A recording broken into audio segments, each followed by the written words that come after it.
Hello students, let's discuss our next question. This question I choose from cash flow statement. If you remember, we discussed that cash flow statement can be divided into three portions. This is my cash flow statement.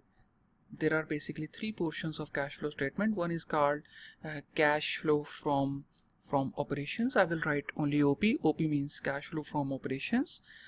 Cash flow from financing activities, and obviously there will be cash flow from investing activities as well.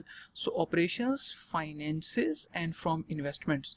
So what is the question here? The question is saying the net cash provided by operating activities in the statement of cash flows for the year ended 31st of December. So what we have to do, we have to calculate operating cash flow, right? So what is the data available in the question? We have been provided net income is how much? $3 million, and we have been provided some additional information, which means depreciation on fixed assets, gain, increase in accounts payable, and dividend paid on preferred stock, right?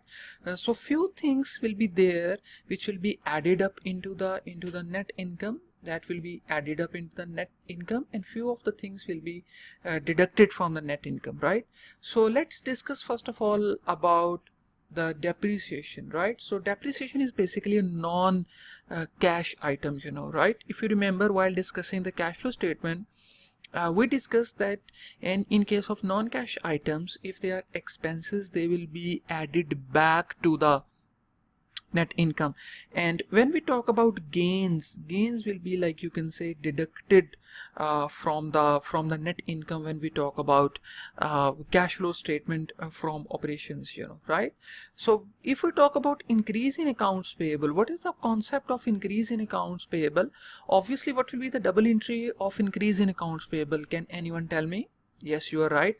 That will be expenses debit and payables will be credit, right? So expense debit and payables will be credit. What happened that expenses are basically increased, I already discussed that increase in expenses, if they are there in case of cash flow from operating activities, they will be added up, and when we talk about gains or income, that will be deducted, right? So obviously speaking, that depreciation, this depreciation, that is going to be add back, right? And when we talk about gain will be deducted. This increase in accounts payable, this is increase in expenses, so that is going to be added back into the net income. But when we talk about dividend paid on preferred stock, no, my dear friends, that is not going to become part of the operating activities. In fact, that is portion of financing activities, right?